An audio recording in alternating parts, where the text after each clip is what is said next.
Good evening, mayam comment tawrige mayam nungairibro koi class hownaba tawrasi ngasi maths ki ani suba class ni mayam ado GK su adagi general science su mathau tai ko maths ka reasoning khaktaga ani sida mark phanglagadi nang hayeng selection oiroi maram aduna atopa subject ani du su phanaba honaba taba mayam ko english yaure english ki mi kya live lagle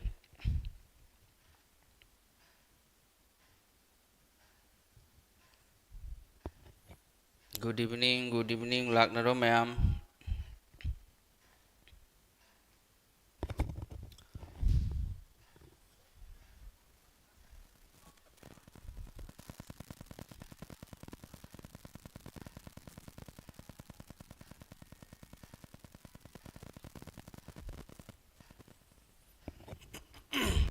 ngasi maths ki ani suba class ni khoina tawdorisi ko maths ki ani suba class se basic class ni ado GK loidri he GK class amana loirabane noibo apangba noibo class ama khak tawraga GK je loirabo khara singba tamo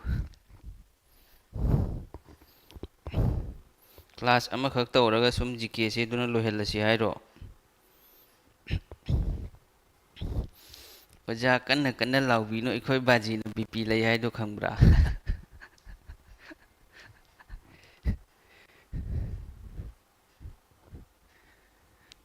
like amam tawsalawo mayam ado mi si 146 ni live lai rise ado keno tawsi ko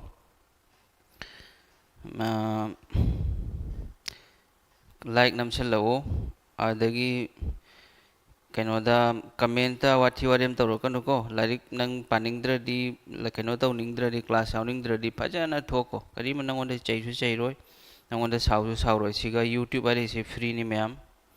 aduna free gi class se phajana yaw aduga mayang na haibam lei magnaguru.na ene duri tawnu ko sole mi cham ga yang khaini pani like amam pibasi kari kai bano ha ada oja sabo khara masu lei comment da oja sarakanu ko class hodri ngai de kari haning ba lei hairo yengsi oja samandana ni maite ge pangan ge chakhot pangam dri si ko haji manipur gi oiri film do kanano ehli do sarkar na ro modi na ro ehli do pabung bire na ro ehli do nakoi no ehli natro public no ehli ni aduna oja sab si to oja sab gi mafam mayam ma le dro oja saw aisu phajana wangang ba heira poni ko saw bhai aisu adu larik siga tamge na laglaga di phajana tammu aduga thabak hoina bo hono oja sab na karim kan ro oja sab mi si yam mangal leba WhatsApp group amata sembira go join yadre okay WhatsApp group se kaino coward victor 563 nachina kha kamla kanu ko nang yawning dradi phajana thokho aduga siga wathi warem lon ganu ko nang lai tam gani ari phajana tammo hairaga di phajana tam gani ari tammo siga huitu haitu gra torokanu ko wathi warem lon ganu karim ka daroi exam se negative mark laite mayam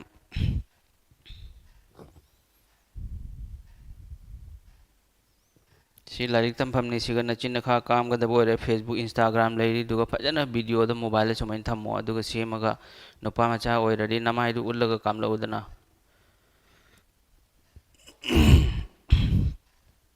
yare horasi natra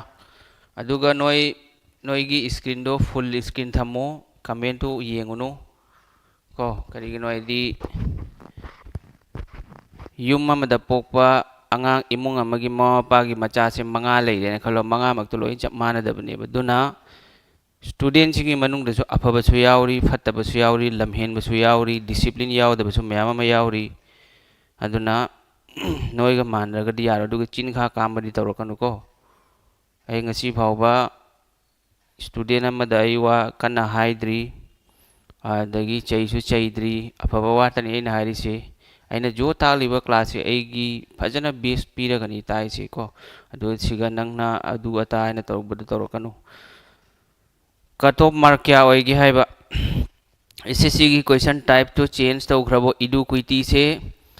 हजिक अनौब इडुक्विटी ना लो इडुक्विटी से थादोक SSC ना अमा सिनबगी तौरेबा vendor अमा company अमा को अदुदुना SSC की exam थागदबदो हजिक नोई GD की एग्जाम दो पंथदना लैरिदो दुननि म्याम यारबा अदो फ्री द ताकपनिना नुंगाइतबा ओजासिंगसु यावरिबनि करिगिनोदि पैसा फंगदबदो फंगरोइदना हजिक अइना फ्री द ताकथोक्लबनिना अदो आई यामदी हाइनिंगद्रे सिगा हाइरदि नुंगाइतबा म्याम अमसु लाकनी अइसु दुयाम पैसा पाइबा कोचिंग ओजा नतेबा को मिडल क्लास फैमिली की मीनी मणिपुर नोई की SSC GD खंगदे अग्निवीर खंगदे मयाम मयाम कोचिंग तौनबदमिना अखोइ सिगा कोचिंग याम लैतेबा कोचिंग की इन्वायरमेंट अखोइ कसारदा याम वाली मणिपुर हेलेब कोचिंग तंबसु थबक ओइबसु हेली कोचिंग तंब हेलगदि थबक ओइबा मसिंग हेनबा ताबनि दुरि मयेंगना ताबनिबको अदो अखोइ हौरसी स्पीडोमीटर हाइदी कइनो स्पीडोमीटर हाइदी अखोइ की गाड़ी की स्पीड अखोइने एक्सेलरेटर लेखतपा मतमदा 30 दगी 35 40 हैने स्पीड हेंगत्रो दुगी ओनबगी डिवाइस तो स्पीडोमीटर हाइरे ओडोमीटर सिना नंगना सपोज इम्फाल दगी सपोज हाइरो मणिपुर दगी इम्फाल एयरपोर्ट चले नत्रगा गुवाहाटी दगी सिलचर चले खलो अदो अनिसी की डिस्टेंस ओनबदो मदनो ओडोमीटर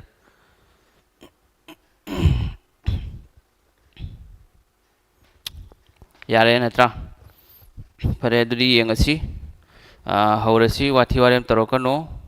अदगी ऐसु कमेंट से थिंगजन खरगे मैम को कमे ऐसे फुल स्क्रीन तौरगे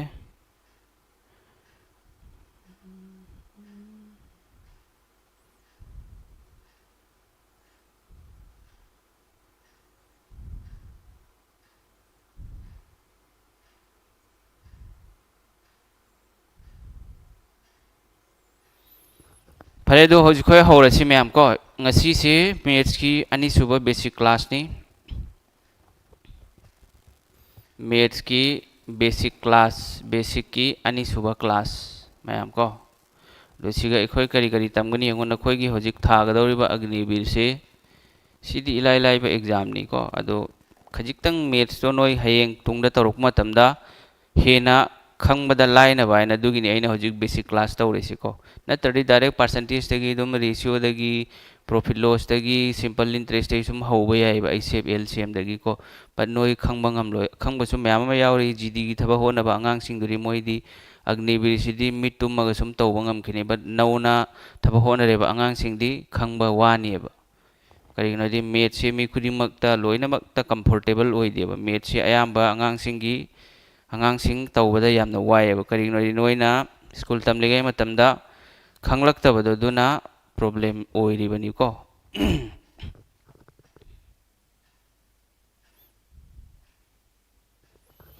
असी अखोइ अहानबगी को मैम हजिक अखोइ तौदोरि से सिगा डिविजिबिलिटी रूल्स आइना लैयेबको येनबगी नियम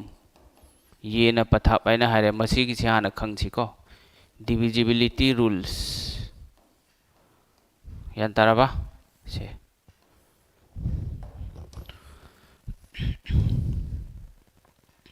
डिविजिबिलिटी रूल से अखोइना मसिंग खरा लई मजु मसिंग सिंगदुना करम करम मसिंग द येनबा यागनी यारोयना हाइबदो मदुइदो सि खंग सिगी मरमदो अहानबदा 2 की डिविजिबिलिटी रूल अनि की डिविजिबिलिटी रूल 2 ना करम करम मसिंग द येनबा यागनी सि हाना येंगसिको तम तमना सुम ताके नकोइसु सुम तम तमना इथो PDF मथौ तारे सुम फंगनेबको यूनिट डिजिट नत्रगा लास्ट डिजिट सी होजिक सी की 2 की से ताक त्रिंग इदा होजिक सिगा कंसेप्ट मचा म खक्तंग गई ताकेबको आइना सपोज हाइरो मसिंग अमा खक इरेबा सपोज 56 आइना 56 से पूरा अनिमक पाबा तागदि 56 से कइनो मैम नंबर अमनेबा 56 से नंबर अमने ज्ञान ताराबा दुसिगी से अखोइना तोंगान तोंगान पाबा तारगदि 56 से दुसोय हारके को 56 से डिजिट अममनि 6 सिसु डिजिट अमनि 5 सिसु डिजिट अमनि यान ताराबा अदो 56 सी ओइरगना पूरा मसिंग अमा लैरे अदुगो तोंगान ओइरगदि 6 से डिजिट अमनि 6 से करम मखल की डिजिट नो 1 प्लेस अमगी कादा लैबा मसिंग 5 सिना करम मखल की डिजिट नो टेंस प्लेस तरागी कादा लेबा मसिंग अदोइदी डिजिट हाइरगदी 6 सु डिजिट अमनी 5 सु डिजिट अमनी सी अनि सी खंगजलो मैम अइना ताइसी तपनानी ताइसी को सिगा करीम प्रॉब्लम लेरोय हजी यंगो 2 की डिविजिबिलिटी रूल अनि की डिविजिबिलिटी रूल जे करी हारिबा लास्ट 2 डिजिट तो नत्रगा लास्ट यूनिट डिजिट हाइबा लास्ट 2 डिजिट नते लास्ट यूनिट डिजिट तो 0 2 4 6 8 लेरबा को अदोइदी एनी नंबर 2 ना डिवाइड तौबा यानी एनी नंबर लास्ट की मसिंग दो 0 2 4 6 8 लेरबा दुगी मसिंग दो 2 ना मतम खुदिमक्ता मसिंग अनि की होइगेरा अहुम की होइगेरा 2 डिजिट हाइदी कैनो मसिंग अनि 3 डिजिट हाइदी कैनो मसिंग अहुम 4 डिजिट हाइदी कैनो मसिंग मरी 5 डिजिट हाइदी कैनो मसिंग मंगा अदुमेना हजि एग्जांपल पीरबे मतुंग दनि नखोइना खंगदौरिसे हजि यंगो एग्जांपल लास्ट की मसिंग दो 0 लेरबा नत्रगा 2 लेरबा नत्रगा 4 लेरबा 6 लेरबा 8 लेरबा दोइदी पूरा मसिंग दो 2 न येनबा यानी फॉर एग्जांपल अइना हाइरो फॉर एग्जांपल 6 खक्ता पीरे दोइदी 6 से फर्स्ट लास्ट टू फर्स्ट नेबको दोइ 6 से 2 न येनबा याद्रा यायबा सिदी मसिंग अमा खक्तनी हजे मसिंग अनि पीरेगे सपोज 20 हैना हाइरो सिगा लास्ट की मसिंग से क्या नो 0 नि दोइदी 20 से 2 न येनबा याय सुमसोय खोय टेबल 5 अनि तरा कुन हैना को सिदी अलाइ बनी हजि खर चावबा ए पिरकेबको 138 हैना हाइरो सिगा इखोने येंगदोर से लास्ट की मसिंग से यूनिट डिजिट जो है नत्रगा लास्ट की मसिंग जो है से 8 से 2 न येनबा याद्रा याय दुना ताकपदि 138 से 2 ना येनबा यागनी मथंगी अतोपा मसिंग अमगा हाइरो अइना मुका 9 5 4 अदगी 2 हैना हाइरो बको सिगा सो इखोने येंगदोर से कैनो ओनली लास्ट की मसिंग से लास्ट मसिंग क्या लै अनि लेबा अनि से 2 की रूल करी हरिबा से मसिंग सिंग चे लेरगदी एनी डिजिट एनी नंबर द मसिंग सिदे क्या न मसिंग मरी की 4 डिजिट नि सिना 3 डिजिट नि सिना 2 डिजिट नि मसिना 1 डिजिट नि दोदि लास्ट की मसिंग से क्या न लेरिसे अनि नत्रो दोदि अनि से लेबा तारगदी पूरा मसिंग से 2 ना येनबा यागनी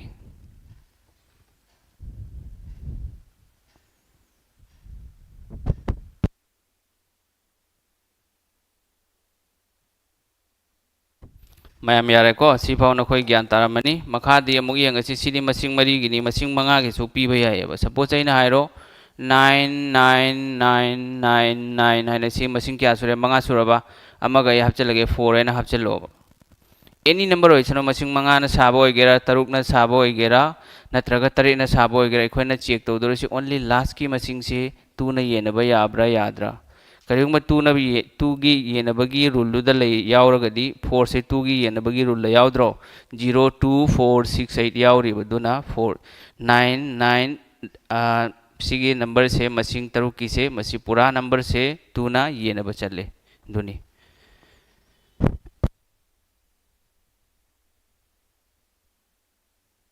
बेसिक मैथ्स तौरेसी एनी एग्जाम नंग नर्सिंग असिस्टेंट गिरा अग्निवीर गिरा एसएससी गिरा रेलवे गिरा लोई चमाने मैम सी नंग येंगो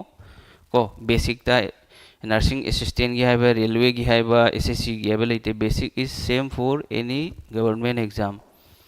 मथंगी होजिक 2 की अमुक लोइरे एखो होजिक 3 दा अमुक चलसी मैम 3 की न करी हरिबा 3 की डिविजिबिलिटी रूल ना हरि से sum of digits is divisible by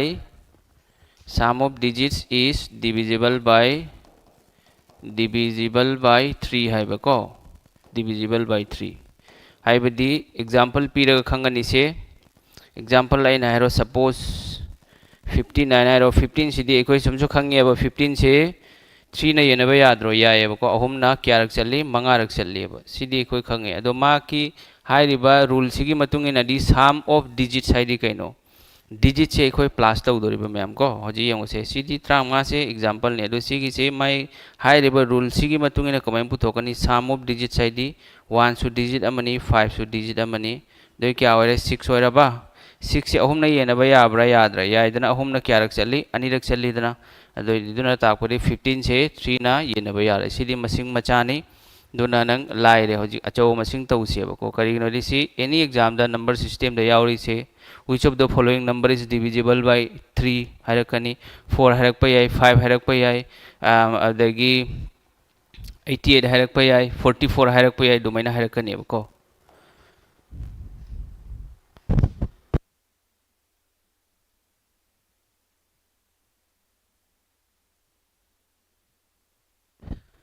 यारबा मैम ज्ञान तारबा से सी फाउदी नखोय ज्ञान तारमनी को सिदी एग्जांपल मचानी हजी अचौब एग्जांपल पीरा येंगसेबको सिगी हजी यंगो मसिंग अनी गी ऐना मुक मसिंग अहुम गी हायरो 174 है ना 174 से अहुम ने ये नबा याब्रा नत्रगा याद्रा है मतौ करम ना अखोय चेक तौगनी नंगना हैतबा तारगदी सुमाइना चेक तौरोइद्रो अहुम ना अहुम मंगा त्रा मंगा अदे मतुंगदा कुन मरी लेरे अहुम निपान कुन मरी ने सुमाइन चेक तौनीबको सि लेरे को मैम ज्ञान ताराबा सिनी अदोइदी नंगना सिगा कइनो तौदोरी से मैम क्या एक्चुअली 58 ने बद अइना होजिक सिगी रूल सिगा येंबा तारगदी 1 प्लस 7 प्लस 4 अइन लानी बदुदी सि क्या होरे मरी गा तरेट का त्रामाथोय गा अनीगा त्रानिथोय लेरे त्रानिथोय से अहुम ने येनबा याब्रा याद्रा हायरो येंगसि क्या एक्चुअली मरी रक सप्रा दुदी त्रानिथोय से अहुम ने येनबा याबनिना 174 से अहुम ने येनबा यारे मैम ज्ञान ताराबा एनी एग्जाम की लोई यानी से अग्निवीर खक्ता की नते मैथ्स की कंसेप्ट हरी से सिगुम्बा नंबर सिस्टम खंगदे फॉर्मूला खंगदे चप मानद्रो क्वेश्चन की लेवल दो एग्जाम की मतुंग ने दु खक्तनी खेनरी से नोई सी पंगी हैबो सिदा सुनी सिदी पंगी ना हाइबदु दनी अमुक अमा नंग क्याम सिंग नोयना हायरमगा मै मचिन कामला अमगा मग चखरीदो सि पंगी ना हायरोइद्रो मैथ्स से बेसिक से लोइना मानद्रो एनी एग्जाम था सरकारी एग्जाम यूपीएससी दे होरगा मैथ्स की बेसिक सिदी लोइन चप मानै अदुसी अग्निवीर की मैथ्स हाइबे लेते मैथ्स हाइबे सी करम नंगासाई चैप्टर तो मतुंदा अराइबे क्वेश्चन लाकनी दु खक्तनी यारबा मैम मथंगी अमु येंगो सिदी मसिंग मचाने हुजी अचौबा मसिंग अमु अचौबा मु फी इगेबको अइना हारो सपोज 2 7 आदे मतुंदा 5 अदे मतुंदा 1 है 2751 से 3 ने येनबा यागदरा नत्रगा यारोइरा हाइबदो नंग कमाइन चेक तौनी अदो सि नंग येनगदरा ने सुमाइना येनरादी नंग करीम कानरोय को येनरादी कोचिंग तौबगी क्लास यावबई करीम कानरोय मदुना मरम मोइरगा नंग येनुरनु सिगा डायरेक्ट सुमाइन प्लास तौरो सिजु प्लस तौबजे सुम चिन्ना तौबे याय सुम नोइदा खंगहनबगी ऐ तौबे वानी को 27 प्लस 5 प्लस 1 हैना अनीगा तैर का मापन गा त्रामरी गा अमा क्या सुरे त्रामा सुरबा त्रामा से अहुम ने येनबा याब्रा याद्रा यायदना मंगा रक चल्लीदना डेट मीन्स 2751 से अहुम ने येनबा यायबा सिनेबा 3 की येनबगी रूल से यारबा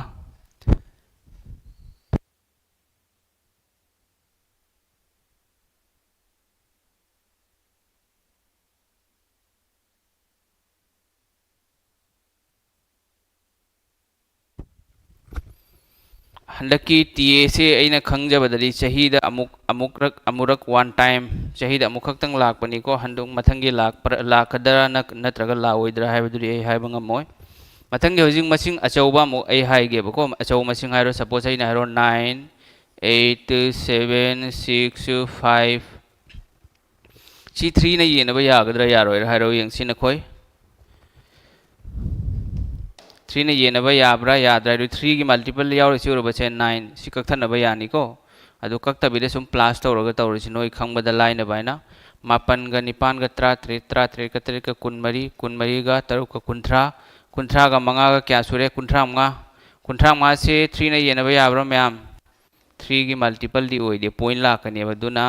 9 8 7 6 5 से 3 ने येनबा यारिब्रो से याद्रे 35 3 ने चत्ते 11 3 33 12 3 36 33 का 36 की मरक लेब से पॉइंट लाकनेब अखोई मथौ तारसी चप चाना येनब याब मसिंग ओइब ताब दोइरदी सुमैना पुथोकनी एडिशन तौ मतमदा इवेंट नंबर ओड नंबर हाइब लेते 3 ने येनब याब मथौ ताई 3 ने येनबबु चल्लबा दुगी मसिंगदो पुरा मसिंगदो मसिंग अहुम की ओइगेरा अनि की ओइगेरा लोइने येनब यारे यान तारबा मसिंग होजी यंगो 9 8 आदे मथंग दा 8 ऐना हाइरो को सुमैना मसिंग आदगी 7 ऐना हाइरो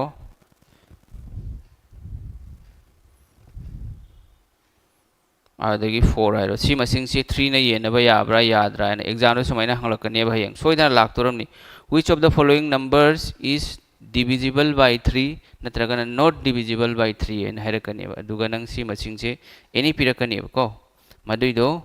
kari wani hairo yangsi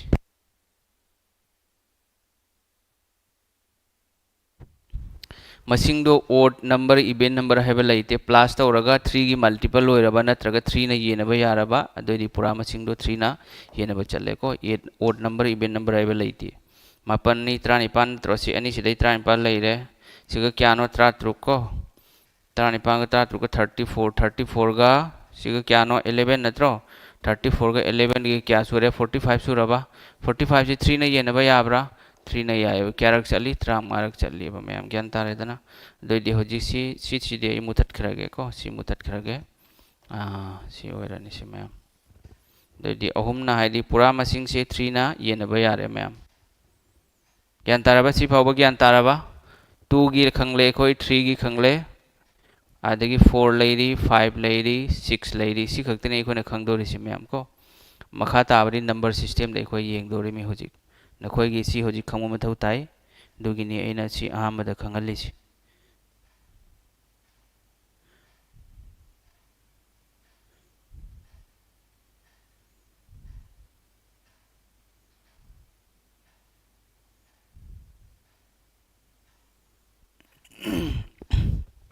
मथंगी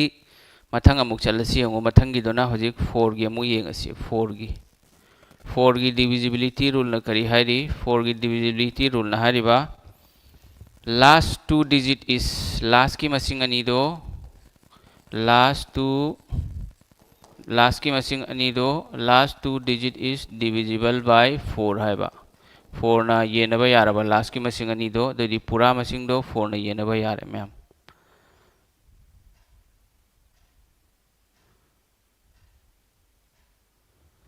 सिन्हौगी है सिन्हौबसी येंगो नोई सुम हाइदी सिगिसे सुम अइना लाइक तालिगे मतन सुम इसल्लो अइना सुम तालिगे मतन सुम इरो अदगी सुम तासु ताओ बदोदी सुम ngangong यारनी को यारबा मैम से हजि येंगो 4 गे मु येंगो 4 न करी हरिबा लास्ट की मसिंग अनि दो 4 न येनबा या नोइगी मतम अग्निवीर एग्जाम की मतम हजि येंगो मार्च की नुमित क्या नि ngasi डेट क्या 12 नत्रा 12 ओइरदी नुमित क्या नि लेरी 18 days हाइरो 19 सु हाइरो एबको अप्रैल की 30 मग लेरबा अदगी मे दगी नुमित कुन्नी खक हाइरो यामना हाइरो नो अदि सि क्या नो से 50 गा 68 days लेरी 60 days खक्ते मथौनी था नि यारि सिदी हेंजल ग्रेबा था नि यारि से मेथ सिदी क्वेश्चन चनी खक्ता ओरदि सुम यारे अग्निवीर की फॉर एग्जांपल रीजनिंग की क्वेश्चन चनी मुक्ता ओरदि सुम यारे दो नोंगमद लुइथोकपा याय नोइना मेथ सेना ताकपि ओइना हारिदो मेसु अइ ताके हेंग येंगो को लास्ट की मसिंग अनि दो 2 ना येनबा याबा ताबा दोइरदि पूरा मसिंग दो येनबा याय होजिक फॉर एग्जांपल हाइरो अइना सपोज हाइरो 24 से लास्ट की मसिंग अनि सि कइनो अनि से 24 मसे फर्स्ट और लास्ट ने बस 24 से 2 ने 2 गा 4 गने बा दोदि पूरा मसिंग लास्ट की अनि हारगदि 24 से 4 न येनबा याद्रो याय मरीना क्यारक चली मरीना तरुरक चत्रो चलेबा दुना तापुरी 24 से मरीना येनबा यारे मथंगी अमु येंगो मथंग अइना हारो सपोज 156 अइना हारो सिगा अइना येंगदोरि सि करिनो मैम 56 से 4 न येनबा याब्रा 33 रक चली को 33 नोइदा अइना वफम खर तंगा हाइजगे टेबल से पूरी नब टेबल दो फादो को 1 दगी 25 फावदी fado square fado square so same 1 दगी 25 आदे मतुंग द क्यूब यारगदि सुम 30 फाव सि जो 1 दगी 20 फाव सि अहोम से नंग न करिमो फादो खरदी मैथ्स की 50% नंग ngамद्रिदो सिगा मैथ्स की 50% नि लेरिबा यान तारबा मथंग अमुक चलसी येंगो मथंग अमुक येंगो इन अचौ मसिंग लौरगे से 3 4 5 6 7 2 आइना सी मसिंग से 4 न येनबा याब्रा याद्रा इदो कमाय येंगनी नंग पूरा मसिंग से नंग येन डिवाइड तौरगा येंगद्रो समायना 4 समाय इरो अदगी 3 4 5 6 7 2 आइनी येंगद्रो नंग अदा सी मई येंगदी नंग थबक होनबगी कोचिंग यावै करीम कानरोय मैम को अदु नंगना येंगदोरि से लास्ट की मसिंग अनि से 72 से मरीना याब्रा से मरीना 72 से क्या रख चली 39 लक चत्रा yes 18 times चलेबा को अदुदी 18 times दुना ताकपदी 72 से येनबा यारबनिना पूरा मसिंग से मरीना येनबा यारे खंगबसे कमाइना 4 की डिविजिबिलिटी रूल से पुथोकनी आइबदो सिमा खंगजेलो सिना खोई खंगलब नत्र सिना खोई कॉपी तौनेर तौसल्लो हजिक मखादा अमुक 5 ता अमुक चलगे को 5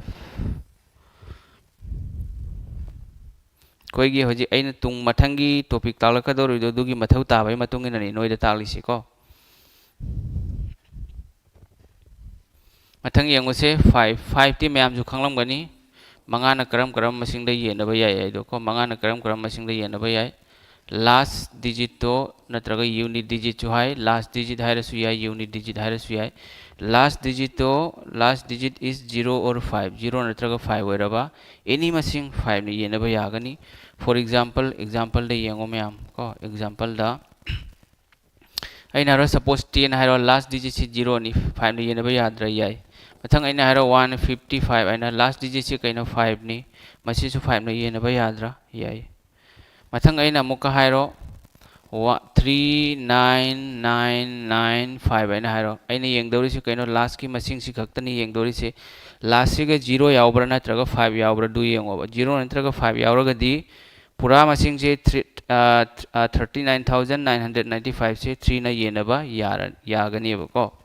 मथंग सी मसिंग मंगागिने अइना हाइरो 697785430 अइना हाइरो सी मसिंग से 5 ना येनबा यागद्रा यारोइरा हाइबदो कमाइन चेक तौनी मैम 0 लास्ट की मसिंग से खक्ता येंग लास्ट की से 0 ओइरमै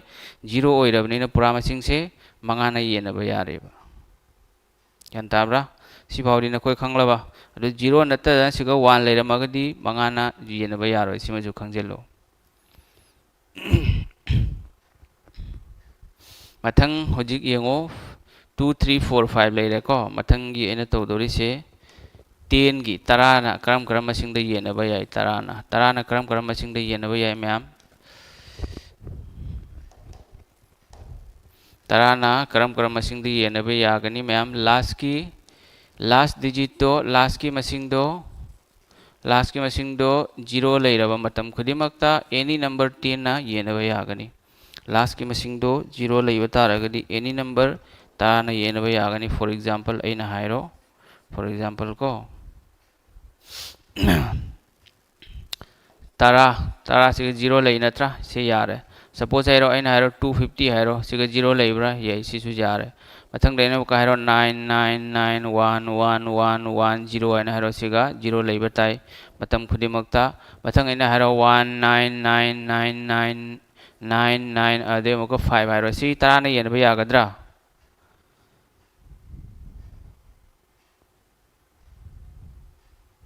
तराना येनबा यागद्रो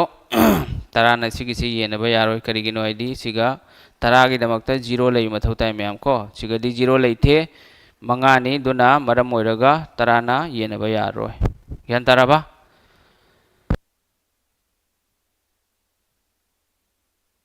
6 किसु आई हायरमगे को खोय होजिक सी लोरगा आई सेव एलसीएम ने बताक तोर दुगिनी न खोयदा केनो तौरिसे को आई सेव एलसीएम ताक तोर मी दुगिनी नोइदा होजिक सी कंसेप्ट खंगलिसे नोइना 6 की हायरबनी 6 की गा हायरमगे 6 हाइसी कइनो 6 सिगा करी करी यावरी मैम अनि गा अहुम गा नत्रो अदोदि मसिंग दो अनि नसु येनबा याबा ओइगदबा अहुम नसु येनबा याबा ओइगदबा यान तारे को अदोदि एग्जांपल द मुक चलसी 6 ना करम मसिंग द येनबा याय नत्रगा यादि हाइबदो कोई चेक तौरसेबा अनि नसु येनबा यागदबा अहुम नसु येनबा यागदबा 2 नसु 3 नसु येनबा याबा मसिंग ओइगदबा हबा दोइदि होजि सपोज हाइरो अइना हाइरो सपोज 12 हाइरो मसिंग मचादा 2 की रूल दी कइनो अनि की रूल करी हारिबा 2 की रूल सिना लास्ट मसिंग दो 0 2 4 6 8 लेगदबा सिगा लेरबा से 0 2 लेरे अदोइ 3 की रूल ना रूल द चचेबा कोई 3 की रूल ना सुमैन तौरने अमगा अनि गसे प्लस तौरो 3 लेरबा 3 से 3 ना येनरो क्या लाकनी 1 लाकनी बा दोइदि 3 से 3 ना येनबा याबा नत्रो मैम याबनिना सिगिसे सुमैना लाने 12 से 3 ना येनबा यारे सिदि मसिंग मचानी ꯒ꯭ꯌꯥꯟ ꯇꯥꯔꯦꯀꯣ ꯑꯗꯨꯏ ꯃꯇꯨꯡꯗ ꯍꯧꯖꯤꯛ ꯑꯗꯨꯏ ꯃꯇꯨꯡꯗ ꯍꯧꯖꯤꯛ ꯌꯦꯡꯉꯨꯁꯦ मथंग अतोपा अचौ मसिंग अमगा हायरगे सपोज हायरो 156 है ना 156 से 6 ने ये नबा यागद्रा सुम डिवाइड तौरगसु याय दु नतबिदा रूल से फॉलो तौरगदी 2 गी द करी लई मथौ तारेबा 02468 6 लेब्रा से यारे 3 गी दी कमेंट तौनी 1 प्लस 5 प्लस 6 तौरो यंगो मैम से क्या होरे 38 38 नत्रा 38 से 3 ने ये नबा याब्रा याद्रा याय दना से दुना तापदी 156 से 3 ना ये नबा यारे मथंग आई खरा अचौब मसिंग अमगा हायगे खरा अचौब मसिंग अमगा हायगे मैम को हजिक सपोज आई ना हायरो 9 7 6 4 है ना 6 4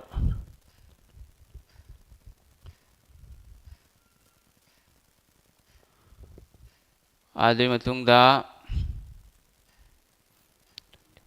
सी मसिंग से 3 ने ये नबा याब्रा नत्रगा याद्रा हायरो यंगसी मैम 3 ने ये नबा याब्रा याद्रा से 2 की डिविजिबिलिटी रूल दी कइनो लास्ट की मसिंग से 0246 से ले 2 नदी ये नबा यारे 3 की कमाई चेक तौनी 9 7 6 4 है चेक तौरो दो क्या होरे से मैम यंगो मरी का तरुक का तरा तरा का तरेट का तरा त्रेतरा त्रेट का मापन का क्या नो कुन का तरुक नत्रो कुन तरुक से 3 ने ये नबा याब्रो यादे दोना ताकपदे सी मसिंग से 3 ने ये नबा यारो यादे 3 ने ये नबा यादे अदोदी 3 ने ये नबा याबै दमकता प्लस तौरगा मसिंग दो 3 ने डिवाइड तौबो चटकदबनी अदोई 2 की ओरगना लास्ट की मसिंग दो 0246 है लेगदब ज्ञान ताराबा अदोनी अदो हजे नखोयना हाइरिबे 7 की कमेंट तौनी 8 की कमेंट तौनी 9 की कमेंट तौनी 44 की कमेंट तौनी 72 की कमेंट तौनी 88 की कमेंट तौनी 99 की कमेंट तौनी को सुमाइना मयाम अमा ले अदो हजिकसी नखोयगी तौरिबा चैप्टर से नंबर सिस्टम नत्तेबको नंबर सिस्टम दा सी ए हजि ताकनी सी की ताकपगी मेन आईगी एम से आई हजि आई से एलसीएम ताकेना नेबा हजि सी लोइरे हजे अना नोइदे ताकतौरसी आई सेफ कमाइन पुथोकनी एलसीएम कमाइन पुथोकनी दु खंगनगेनन आई सेफ एलसीएम पुथोकपसिगा सिगी डिवाइड तौबगी थबक खरा चंगेबा दुना हजिसी मथौ ताबसिंग से ताइबा ज्ञान ताराबा मखा ताबसिंग से सी नंबर सिस्टम अने चैप्टर अमा चावना लई दुगा तौरनी मैम हजे अखोय मथंगी चलसी मथंगी कइनोदा मथंगी कॉन्सेप्ट सिना आईसीएफ आदगी एलसीएम हाइबा ज्ञान ताराबा ICF LCM तो नोय हजिक बोरिंग चुरमगनी म्याम अमा करिगिनो हदि हजिक सी अग्निवीर की क्लास पाइद्रिबा दुना यान तारेको अदो अग्निवीर की क्लास तुदी ए हारे नोंगमद नोय की मेथ्स तोय लोइथोकपिगे नोय मी चंगा लाइव लाप ngमगद्रा अग्निवीर की मेथ्स का रीजनिंग का नोंगमदा आई लोइथोके 500 मी लाइव लाप ngमगद्रा अदो हानाइरो लाप ngमगनी हदि आई नोंगमदा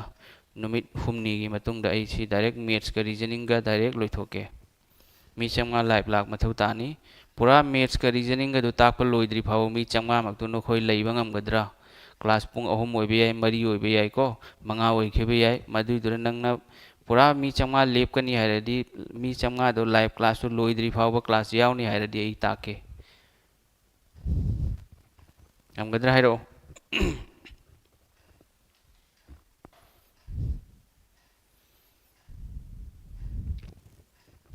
यारे को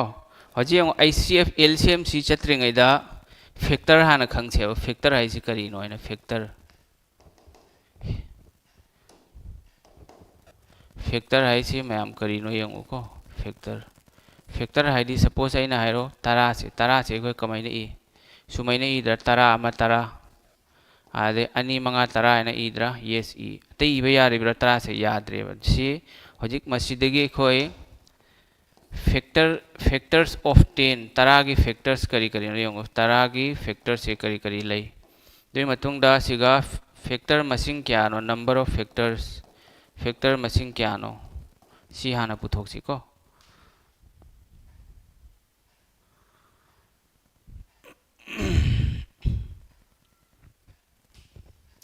मथंग यंगो हजी एखोयना यंगदोरी से फैक्टर से क्या लई तरह की यंगो अम्मा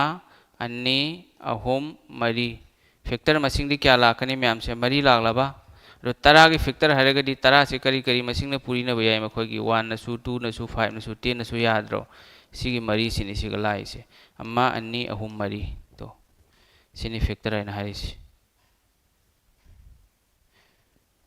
ꯅꯍꯥꯟ ꯑꯩꯅ ꯐꯦꯁꯕꯨꯛꯇ ꯚꯤꯗꯤꯑꯣ ꯊꯥꯒꯠꯄ ꯃꯇꯝꯗꯗꯤ ꯃꯤ 300 ꯂꯥꯏꯚ ꯂꯥꯛꯀꯅꯦꯅ ꯍꯥꯏꯔꯛꯄꯗꯨꯗꯤ ꯅꯣꯏ ꯍꯧꯖꯤꯛ ꯂꯥꯏꯚ ꯂꯥꯛꯏꯁꯤꯗꯤ ꯃꯤ 300 ꯅꯠꯇꯦ ꯀꯌꯥꯅꯣ ꯃꯤ 200ꯒ ꯇꯔꯨꯛꯅꯤ ꯑꯗꯣ ꯃꯦꯠꯁꯁꯤ ꯌꯦꯡꯉꯣ ꯃꯦꯠꯁ ꯆꯦꯞꯇꯔ ꯇꯥꯛꯄꯗꯤ ꯀꯨꯏꯍꯧꯔꯣꯏ ꯁꯤ ꯍꯥꯟꯅ ꯈꯪꯍꯧꯔꯒꯗꯤ ꯍꯌꯦꯡ ꯆꯦꯞꯇꯔꯗꯨ ꯇꯧꯔꯛꯄ ꯃꯇꯝꯗ ꯅꯣꯏ ꯂꯥꯏꯗꯣꯔꯤꯕ ꯅꯠꯇ꯭ꯔꯗꯤ ꯑꯩꯅ ꯄꯔꯁꯦꯟꯇꯦꯖꯀꯤ ꯍꯧꯖꯤꯛ ꯄꯤꯁꯜꯂꯅꯤ ꯀꯣꯏꯁꯟ ꯑꯔꯨꯕꯁꯨ ꯌꯥꯎꯅꯤ ꯈꯤꯇꯪ ꯌꯥꯝ ꯍꯦꯟꯖꯟꯅ ꯂꯨꯕꯗꯤ ꯇꯥꯛꯑꯣꯏꯕ ꯃꯤꯗꯤꯌꯝ ꯑꯣꯏꯕ ꯉꯥꯛꯇꯅꯦꯕꯀꯣ ꯑꯗꯣ ꯔꯤꯖꯅꯤꯡꯗꯤ ꯑꯌꯥꯝꯕꯅ ꯂꯣꯏ ꯉꯝꯃꯤ ꯃꯦꯠꯁꯤꯒꯗꯤ ꯃꯤ ꯑꯌꯥꯝꯕ ꯅꯨꯄꯥ ꯈꯪꯗꯦ ꯅꯨꯄꯤ ꯈꯪꯗꯦ ꯉꯝꯗꯦꯕ ꯑꯗꯨꯅ ꯐꯖꯅ ꯅꯣꯏ ꯊꯕꯛ ꯑꯣꯏꯅꯤꯡꯉꯗꯤ ꯑꯩ ꯀ꯭ꯂꯥꯁ ꯇꯧꯔꯤꯁꯤ ꯐꯖꯅ ꯌꯥꯎ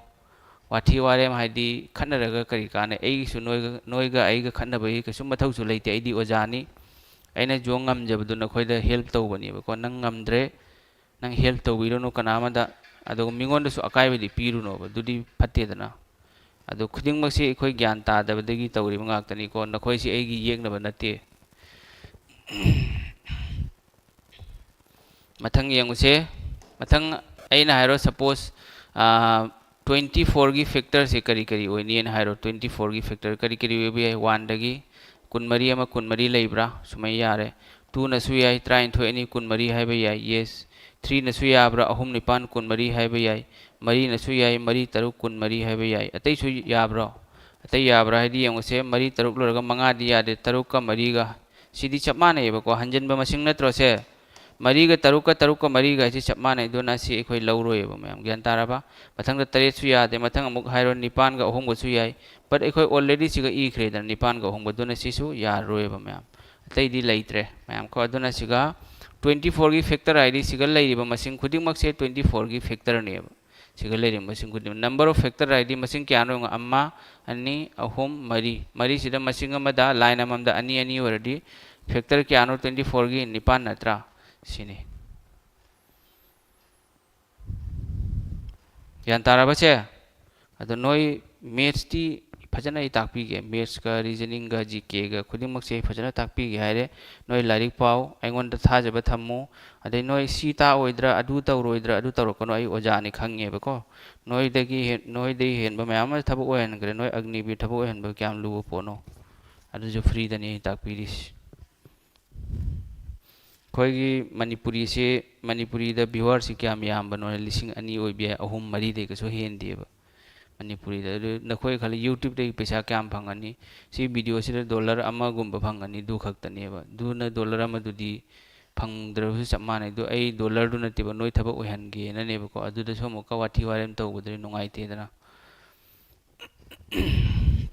ꯃꯌꯥꯝ ꯍꯧꯖꯤꯛ ꯁꯤ ꯐꯦꯛꯇꯔꯁꯤꯗꯤ ꯅꯣꯏꯗ ꯈꯪꯍꯟꯕꯅꯦꯕꯀꯣ ꯍꯧꯖꯤꯛ ꯑꯩꯈꯣꯏ ꯃꯦꯟ ꯀꯩꯅꯣꯗ ꯆꯠꯂꯁꯤ HCF LCMꯗ ꯆꯠꯂꯁꯤ HCF LCMꯗ ꯁꯤ ꯑꯩ ꯁꯥꯏꯠ ꯇꯧꯊꯣꯛꯂꯒꯦ ꯐꯦꯛꯇꯔ ꯀꯔꯤꯅꯣ ꯅꯈꯣꯏ ꯍꯧꯖꯤꯛ ꯈꯪꯂꯦ ꯅꯠꯇ꯭ꯔꯥ ꯐꯦꯛꯇꯔ ꯀꯔꯤꯅꯣ ꯅꯈꯣꯏ ꯈꯪꯂꯦ ꯍꯧꯖꯤꯛ ꯁꯤ ꯁꯨꯝ ꯁꯥꯏꯠꯇ ꯂꯩꯖꯔꯅꯤ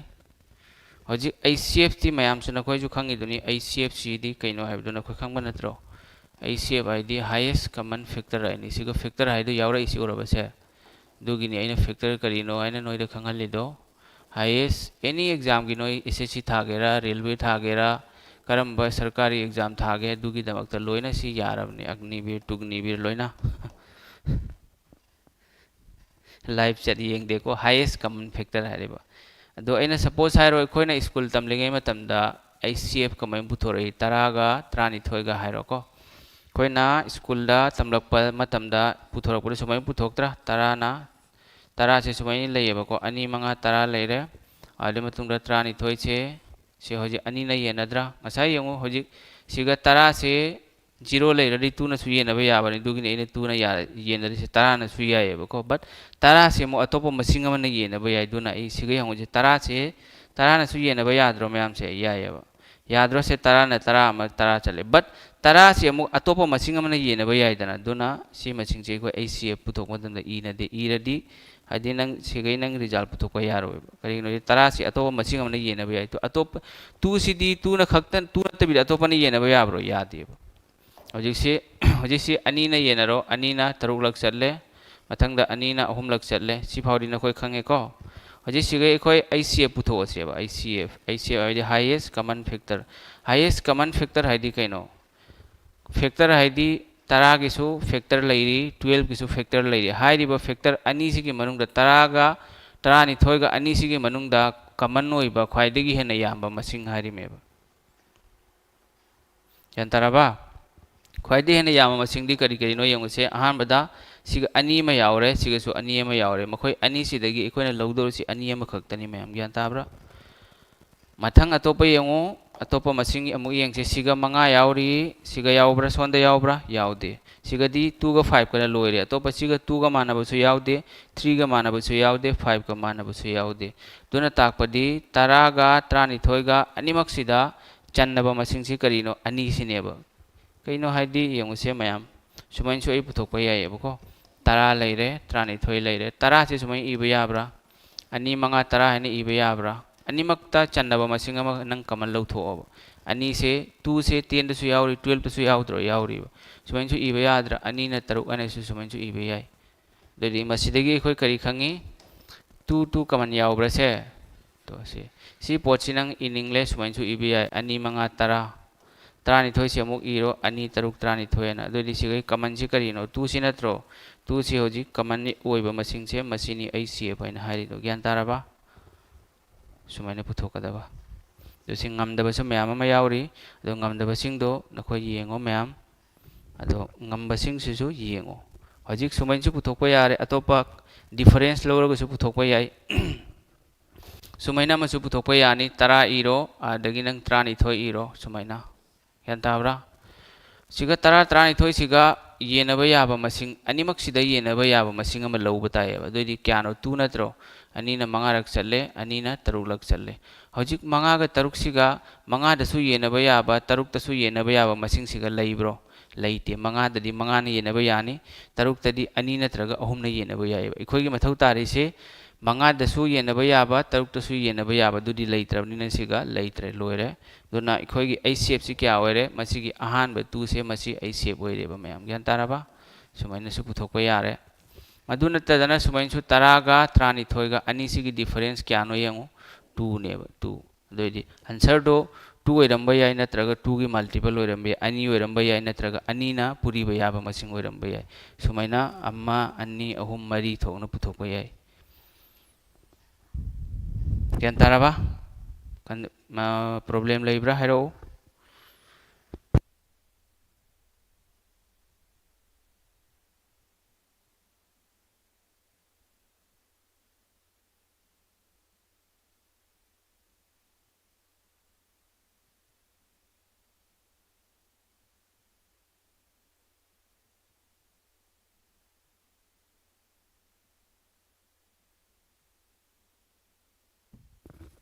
ꯄ꯭ꯔꯣꯕ꯭ꯂꯦꯝ ꯂꯩꯕ꯭ꯔꯥ ꯂꯩꯇ꯭ꯔꯥ ꯍꯥꯏꯔꯛꯑꯣ ꯌꯦꯡꯁꯤ ꯃꯌꯥꯝ ꯑꯔꯥꯏꯕ ꯃꯑꯣꯡꯗ ꯄꯨꯊꯣꯛꯁꯦꯕꯀꯣ ꯑꯗꯨ ꯅꯪ GD ꯊꯥꯒꯗꯕ CGL ꯊꯥꯒꯗꯕ ꯀꯣ ꯑꯗꯒꯤ CPO CHSL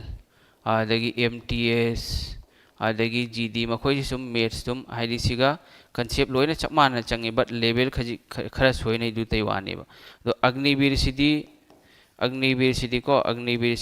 ꯃꯁꯤꯒꯤ ꯍꯥꯏꯔꯤꯕ ꯑꯦꯛꯖꯥꯝꯁꯤꯡꯁꯤꯗꯒꯤ ꯈ꯭ꯋꯥꯏꯗꯒꯤ ꯍꯦꯟꯅ ꯂꯥꯏꯕ ꯑꯦꯛꯖꯥꯝꯅꯦꯕ ꯑꯗꯨꯅ ꯁꯤꯒ ꯇꯥꯛꯀꯗꯕ ꯃꯑꯣꯡꯗꯨ ꯑꯒꯅꯤꯕꯤꯔꯗ ꯇꯥꯔꯗꯤ ꯅꯣꯏ ꯒ꯭ꯌꯥꯟ ꯇꯥꯔꯣꯏ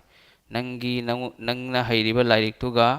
ꯍꯧꯖꯤꯛ ꯅꯪꯅ ꯊꯥꯒꯗꯧꯔꯤꯕ ꯑꯦꯛꯖꯥꯝꯁꯤꯒ ꯑꯅꯤꯗꯨꯒꯤ ꯃꯇꯨꯡ ꯏꯟꯅ ꯅꯪ ꯇꯥꯛꯀꯗꯕꯅꯤ ꯈꯪꯉꯦꯗꯅ ꯑꯗꯨꯅ ꯅꯪ ꯑꯩꯅ ꯈꯪꯂꯦ ꯍꯥꯏꯅ ꯅꯪꯉꯣꯟꯗ ꯄꯪꯇꯥꯛ ꯇꯥꯛꯁꯜꯂꯒ ꯌꯥꯔꯣꯏ ꯅꯪꯅ ꯊꯥꯗꯧꯔꯤꯕ ꯑꯦꯛꯖꯥꯝꯗꯣ ꯀꯔꯤꯅꯣ ꯑꯒꯅꯤꯕꯤꯔ GDꯔ ꯅꯠꯇ꯭ꯔꯒ MTSꯔ ꯅꯠꯇ꯭ꯔꯒ CGLꯂ ꯂꯥꯏꯔꯤꯛ ꯍꯦꯟꯅ ꯍꯩꯕ ꯃꯤꯗꯨꯅ ꯑꯃꯨꯛꯀ ꯅꯪꯉꯣꯟꯗꯒꯤ ꯈꯔꯗꯤ ꯈꯪꯕ ꯍꯦꯜꯂꯝꯃꯣꯏꯗ꯭ꯔꯣ ꯁꯨꯈꯪ ꯈꯪꯗꯕ ꯃꯤ ꯑꯣꯏꯔꯁꯨ ꯒ꯭ꯔꯦꯖꯨꯋꯦꯠ ꯄꯥꯁ ꯇꯧꯕ ꯃꯤ ꯑꯃꯒ HSLC ꯄꯥꯁ ꯇꯧꯕ ꯃꯤ ꯑꯃꯒ ꯅꯠꯇ꯭ꯔꯒ 12 ꯄꯥꯁ ꯇꯧꯕ ꯃꯤ ꯑꯃꯒ ꯈꯦꯠꯅꯔꯣꯏꯗ꯭ꯔꯣ ꯈꯦꯠꯅꯔꯦ ꯅꯣꯂꯦꯖꯇ ꯈꯔꯗꯤ ꯈꯦꯠꯅꯅꯦꯕ ꯑꯗꯨꯅ ꯅꯣꯂꯦꯖꯇ ꯈꯦꯠꯅꯕꯗꯨꯅ ꯈꯪꯕꯗꯁꯨ ꯈꯔ ꯈꯦꯠꯅꯔꯛꯀꯅꯦꯕ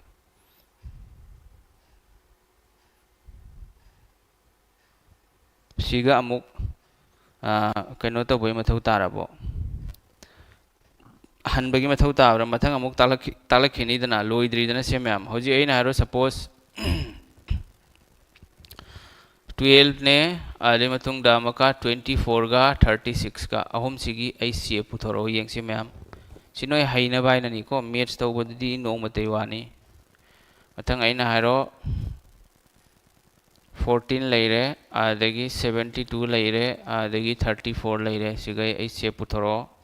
सी ऐ से पुथरो को मथंगदा 102 हाइरो आदे मतुंगदा 112 खरा अचौबा कोना तौसी 27 आदे मतुंगदा 36 आदे 45 आइना हाइरो सुमाइना सी अहम सिगी पुथरो मैम यंगसी आंसर हाइरो यंगसी नोय हाइना बाइना ने तौरिसी को आदे मतुंग आइना हाइरो 15 लेरे आदे मका 17 लेरे आदे मका 13 लेरे सी सु पुथरो ज्ञान तारे को मथंग अइना मुख हाइरो याम हेजन चावबदुदी ऐ ताओयब नोयदा को करी नोयदी नोयना थादरब एग्जाम दुदा याम हेजन अलुबा लाक्तियब चामा लौरो आदे मतुंगदा 30 लौरो सिगी ऐ सेप क्या होयनी सी मंगा सिगी पुथरो आदे अतोपसु अइना सपोज पावर दसो लाइबा मैम को अइना सपोज हाइरो a to the power 5 हाइरो आदे मना a to the power 7 हाइरो आदे मतुंगदा a to the power 8 हाइरो सी अहम सिगी ऐ सेप क्या होयनी नत्रगना 2 to the power 9 को आदे मतुंगदा 2 to the power 50 हाइरो आदे मतुंगदा 2 to the power 100 हाइरो सिगी ऐ सेप क्या होयनी मथंगदा अमका 2 to the power 5 2 to the power 7 sorry 2 गा अतोपा मसिंग अमगा ऐ हाइरगे 7 to the 7 cube हाइरो मथंगदा Amka 7 to the power 5 आदे मतुंगदा 2 to the power 4 हाइरो दुई मतुंगदा अमका 7 to the power 10 हाइरो 2 to the power 90 एने हाइरो सिगी ऐ सेप क्या होयनी जिसिना खितंग level खर काखत पे वाने दु लुदे सी इलाई लाइबको अहान बगी से मैम करी वरे हाइरो यंगसी अहान बगी करी वरे 12 का 24 का 36 के से क्या वरे सुम तम तम तौसी मतम लैरिबा नोय अग्निवीरगिदो अप्रैल की ममांगदा मैथ्स रीजनिंग दि सुम लोइखरनी नोय दुगी टेंशन करिम लौरुनु नोयगी अप्रैल की तांग 23 दा एग्जाम लई हारिदो दुई ममांगदा हाइफेट कोर्स लोइबगुमबनी नोयगी अग्निवीरगी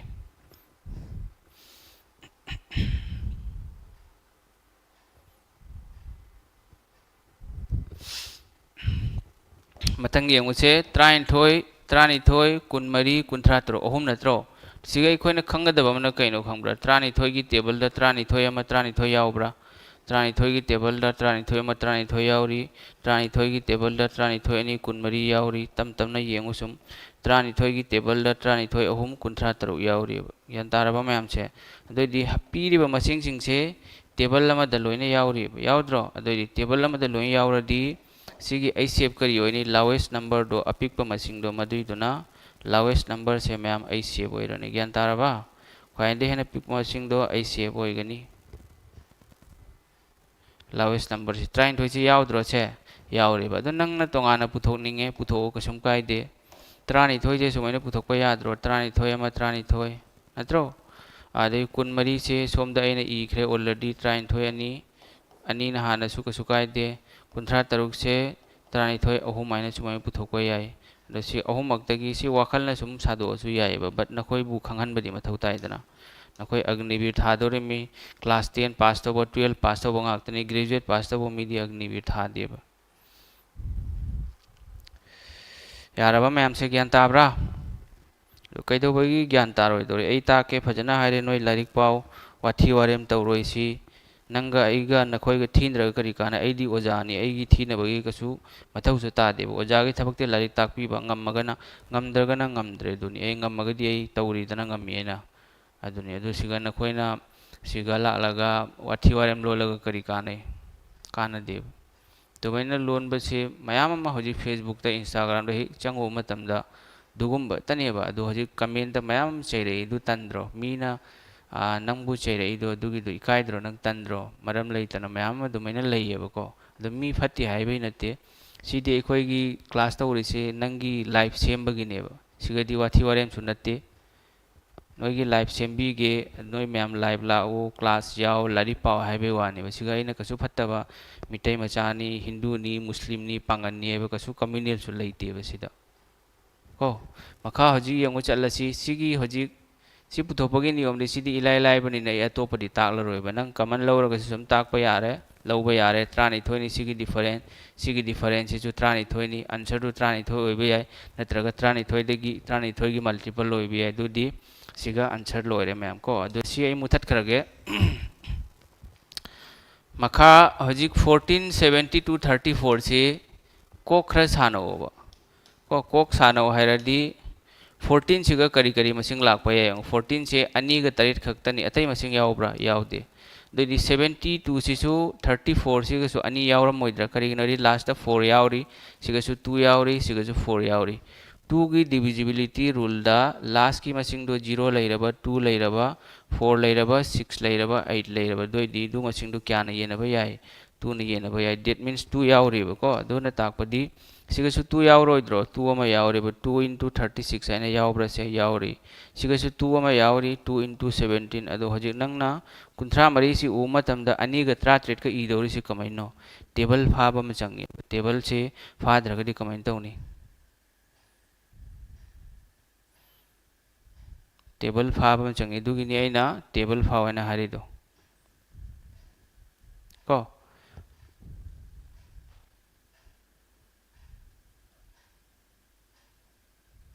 यारबा मैम से दोइदी हजिक से सिगसु अनी यावरी सिगसु अनी यावरी सिगसु अनी यावरी अदि नंगी ACF से क्या होइबा तारे ACF से अनी होइबा ताद्रो अनी होरे दन दु खक्तनी मैम यारबा सिने हेना लाइबनी सुमैना हाइदी कमन मसिंग से कमन लौरगा अदुगा पुथोकपसे सिने हेना लाइबनी को मेथ्स कसिदी फजना नैरा पिथक पिगे अग्निबिरी सिदी को नोय हेंग येंगु कमाइना ताइना हाइबदो हजिक मखा मुक चथरसि खोय 27 36 27 आदगी लैरे 36 आदगी 45 लैरे मैम को रसी हजिक 27 36 45 से सिगा ngasa aina nakhoi divisibility rule takibdo adu idu yang 27 siga si 3 na ya 3 na su yadro se yaeba 9 gi divisibility rule da su yang 3 gi divisibility rule da kari hariba masing do plus tawraga 3 na yena ba yaba taba same do maina 9 gi divisibility rule so masing do loina plus tawraga digit to 9 na yena ba chat kadabani ko dudi hoji yang siga 279 369 459 9 यावद्र सिगा 9 लोइने येनबा यारे दुना ताकपदी 9 अमम यावरीबा 9 अमम यावद्र से मापन गा अहुम गा 39 यावरी same सिगसु मापन कमन number अमा पुथोइमी को मापन मरी सेम सिगसु मापन मंगा सुमै पुथोकपा यारे दोदि सिगा यावरीबा कमन मसिंग सि क्यानो 9 यावरे 9 यावरे 9 यावरे दोदि नंगी ACF सि क्या होइबा तारे 9 ओइरबा से 9 ओइरे अदु नत्तदना नंग तोंगाना स्कूल दा तवदमना से सिजु पुथोकपा यारे मापन न क्या अहुमना मापन लग चले सिगा मखा चिंगथनिंगे चिंगथरो अहुम अहुम मापन कुंथ्रा तरुक से अमुक सिगसु अहुमना टेबल फा मथौ तारबा से तारनिथोय अहुमना क्या रक चले मरी रक अनी ना मुका अनी अनी मथंग अमुका 45 मंगा ना तौरो मंगा मापन निफु मंगा अहुमना क्या रक चले अहुम अहुम सी हारिबा मसिंग सिदगी अमुक एकोय कमन नंबर पुथोरक सेबा सिनेबा आई सेबा रे से अदि सिगा अहुम अमा यावरे सिगसु अहुम अमा यावरे सिगसु अहुम अमा यावरे अदि अहुम मक्ता अहुम अमम यावरे मे यावरे अहुम सिदे कोने लौदोर से अहुम अमा खक्तने मथंगी अमु येंगसी सिगा 3 यावरे सिगा 3 यावरे सिगसु 3 यावरे यावद्रो से अहुम मक्ता यावरे सिगा अहुम अमा ग लौरने यान थाराबा मखा ताबा मु येंगो मयाम से सिगा 3 यावरी सिगा 3 यावब्रा यावदे सिगा 3 यावब्रा यावदे सिगा अते यावरिब्रा 5 सिसु यावद्रे सिसु यावद्रे सिगा लोइनमक्ता चन्नद्रेबा मसिंग से दुना ACF से क्या वरनी अहुम अहुम मापन से होरे मैम खबा भाई जीडी की क्लास हो मरक तौरके को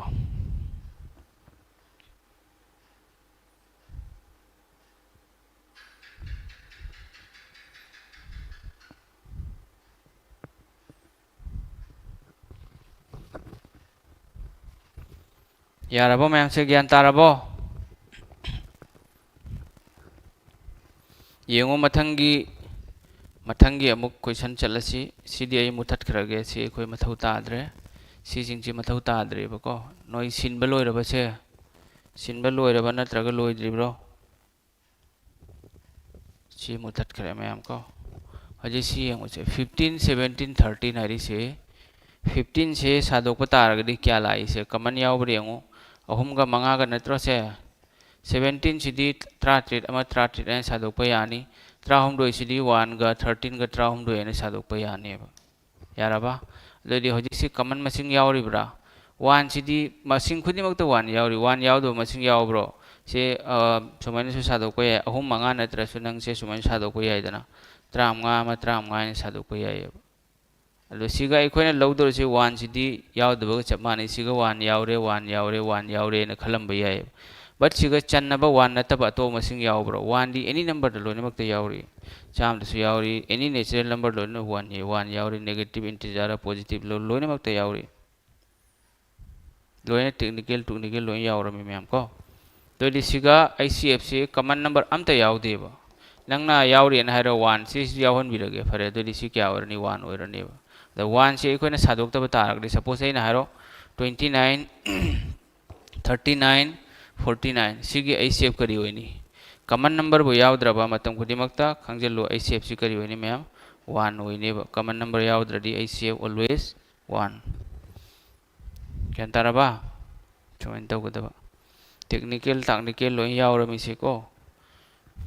मैथ्स बेसिक आइसि कइनो नोई ज्ञान तादेबसे मैथ्स की बेसिक आइसि लोइन चप मानै दसिदा टेक्निकल की क्लास अदुगी क्लास करीम लेतिबा लोइना A to Z लोइना चप मानै मैम यारबा अजि क्लास ता मा खक लेहौरी 120 लेरी 100 लेरी 30 लेरी को 120 100 30 सिगी अमु येंगो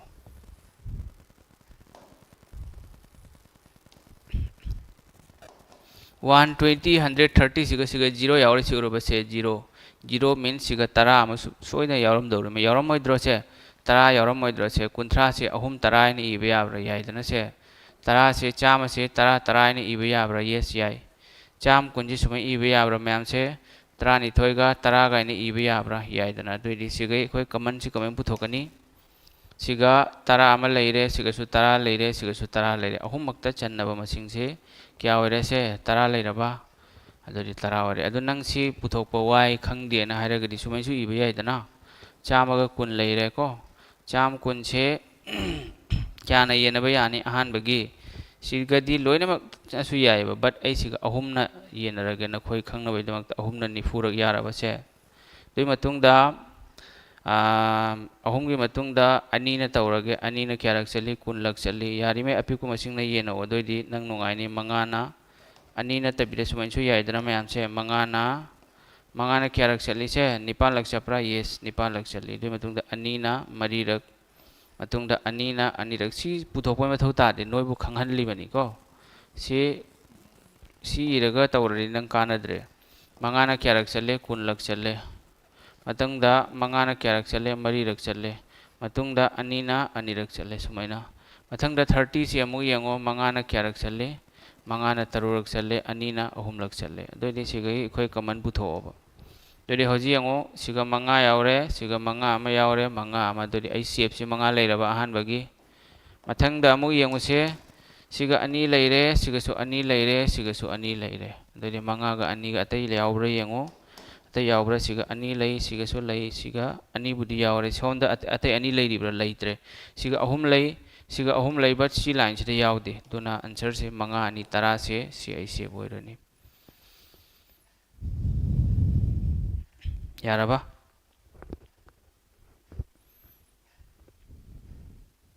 क्लास पुंग क्या दगी हो मैम क्लास नखोइगी क्लास होबगी मतम से 9 PM दा को 9 PM दा नुमिदांगी पुंग 4 दा यारे ICF हैरनी नत्रा ICF हैरदी होजि सिगी से पुथरो यंगसिदना सिगा लेरि से पुथरो सिगा अहुम से पुथो सि अम्मा लेरे अनी लेरे अहुम लेरे सि अहुम से ICF पुथरो यंगसि हैरेदना होजि ICF पुथोपा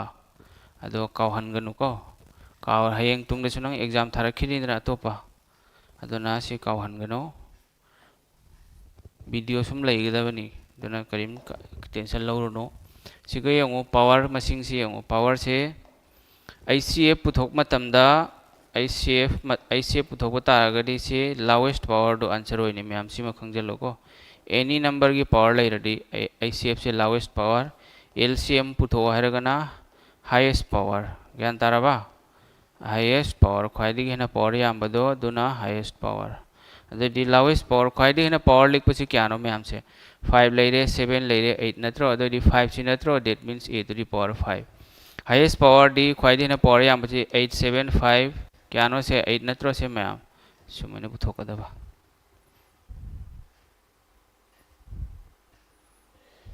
two day lawrasu yai matam khara changani dunani ko Agniveer की फॉर्म एप्लाई यारिबनी नोइब हजिक दुसु नंग खंगद्रो नखोइसे एप्लाई तौबो यारिबनी हजिक अप्रैल की 1 अप्रैल फाव मतम लेरिदुदी दुनी अइना नोइब पंगेन हारिदो अदो अपंगसिंगदुना खरा पंगबनिना मोइना अइना पंगबदो मोइदि नारि जानि दुननी नंग हजिक अग्निवीर की क्लास यावरी अमुक नंग हांगिदो अग्निवीर की फॉर्म थाबा यारिब्रा हारिसिबु करी वानो बदु अमतंग खंथ्रगी यंगो नसाना नसा अग्निवीर की एप्लाई तौद्रग नंग क्लास यावरा कैदौनी एप्लाई दु तौसल्लो अदो हाना तौसल्लोबा सिदी सुम यूट्यूब पे सुम तारा लेदोरिबनी अइना डिलीट तौद्रि फावबा अइदी डिलीट तौरोय तुम नोय येंगजोबको नोय तनति एनी मीना येंगसु याय तोदि हजिक से गी अइ सेव करी ओरने मैम पावर लिखपा 2 3 पावर 9 सी ओइरोइद्रो से 2 3 पावर 9 सी ओइरनी अदो मखा ताबदी येंगो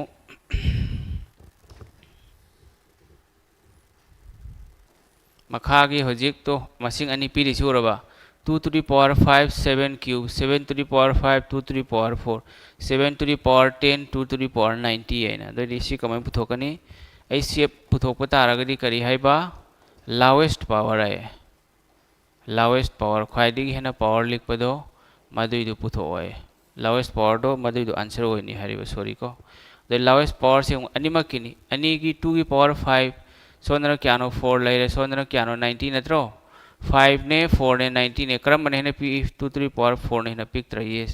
मथंगी सेम मथंगी 7 गिसु अपिक पावर 7 गिसु अपिक पावर 7 की पावर अपिक पसी यंगो से मयाम 3 लेरे 5 लेरे 10 लेरे कना ने पिक के 3 ने पिक त्रो जदी 7 क्यूब से लाने मयाम सी ओरे ऐसे तो एलसीएम पुतो आयरगना पावर यामबदो क्या तारबो अदो सुमैना तौगदबनिको अदो नोय खलमबे कइनो ओजा से अग्निवीर की चैप्टर ताक्त्रे सुमैन ताक्तन लैरे हयेंग मैथ्स ताक्लक मतमदा सिगी कानबदो नोय खंगलकनी हजि खंगिरोय बदुननिको खबा ऐसे एलसीएम पुथोकवा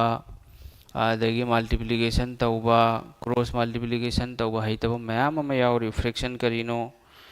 अदगी डेसिमल करिनो खंगदो मयाम अमा यावरि एक्स वाई की सपोज अइना हाइरो हजिको नोय अग्निवीर सुमैनसु लाएबो if x equal to 5 then find the value of सुमैना लाएबो find the value of x to the power 4 plus x cube minus x square अदगी माइनस x है ना सुमैना वैल्यू पीरेबा x की वैल्यू सी 5 ओइरदी सिगी वैल्यू पुथो नत्रगना सुमैनसु पुथोकवा लाई सिगी x plus 3 होल क्यूब से सिगी से सादो ओइना सादो को बोली a plus b whole cube की फार्मूला ले सादो ओइना सिगी वैल्यू क्या ओइने लाखलाएबा अदो सी कइनो कंसेप्ट नत्रो से सी हजि इंग्लिश तंबा अंगांग दा हायरगदी सी क्लास 3 4 5 त लै यावरिबा ngaktaनेबा अदो हजि 3 4 5 की सिनेबा नोइने तौरिदो खबा अदो नंग हजि नोइने तौगदबदो नोइने खंगदबदुनी अइना हाना पुथोला तालिसि हयेंग मथौ तारकदोरिदो मैथ्स की चैप्टर पाइबा मतमदा सिगी कंसेप्ट मयाम से मथौ तारकने सपोज अइना हायरो सुमैना सिसु अग्निवीर लाएब 2x plus 32 equal to 75 if this then find the value of x हाइना सुमैनसु लाए अदो सिजु पुथोकवा हैतबा मयाम अमा यावरिब अदो नोइदो हैनबा आइनानेबा अइना पुरा बेसिक तगी ताइसि नत्रदि सुम खोइगी लौपोक्ता संबोध खोइबा मतमदो उकाइ तकपदो खंगब्रा दुबाइन सुम तकना चटखिबा याय अदुबा नोइ खंगहौरो हेंग थबक ओइबा मी मसिंग लिकनि दुगिनि अइदि नोइ लोइना ओइरो हाइना हारिदुनि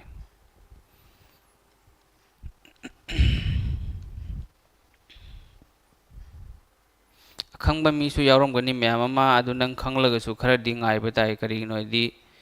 इल खोनबा मतमदा nga इल दुदे यावरिबा nga खुदिमक तो पुलप पुन नंग सोंगलक मथौ ताद्रो तुम्हें ए लाइक तालीसीसु अखंब मीसु खंगदब मीसु लोय पूरा चलिमनिको तुना क्लास ओम खक्ते सूरी अखोय ngasi हौरिसि मैम क्लास मैम वाली कम से कम क्लास कुन मंगा कुंथ्रा तौरदी नोगी सुम यारनी कुन मंगा कुंथ्रा से क्लास याम खरा पोनी अदो मैथ्स की मैराथन अमा रीजनिंग की मैराथन अमा न सुम लोइसन बयानीबा अदो अइना नोइदा हारिदुनी नोइ लोइसलबी ओइना हारदी अइ प्रॉब्लम लेती अइदी रेडी नी मी चंगा लाइव लाख मथौ तानी अइगी चैनल मणिपुरी चैनल की को हिस्ट्री द रिकॉर्ड ओइ हन मथौ तानी दोइरदी अइ ताकपा हमगनी मी चंगा लाइव हारिसि पूरा मैथ्स की क्लास तो लोइद्री फावबा नंग चंगा मार्क्स लई मथौ तानी सपोज अइना हाइरो पुंग निपान मखाइदगी क्लास हौरे खल्लो बको पुंग निपान मखाइदगी पुंग अमा फावबा का तौरेना खल्लो 1 am फावबा नंग लैबा ngамगद्रा पुंग अमा फावबा अइदी ताकेना हाइरिबा नंग मी चंगा मक्तो लाइव लाखपा ngамगद्रा अदो अन हाइरो दम है क्या तुझ में अगर तुझ में दम है तो आ जाओ मैं भी दिखाता हूँ अपना दम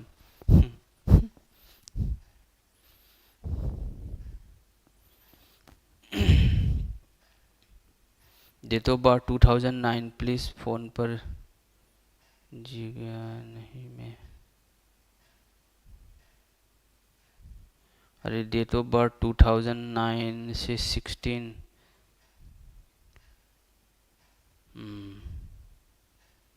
यार अब मैम से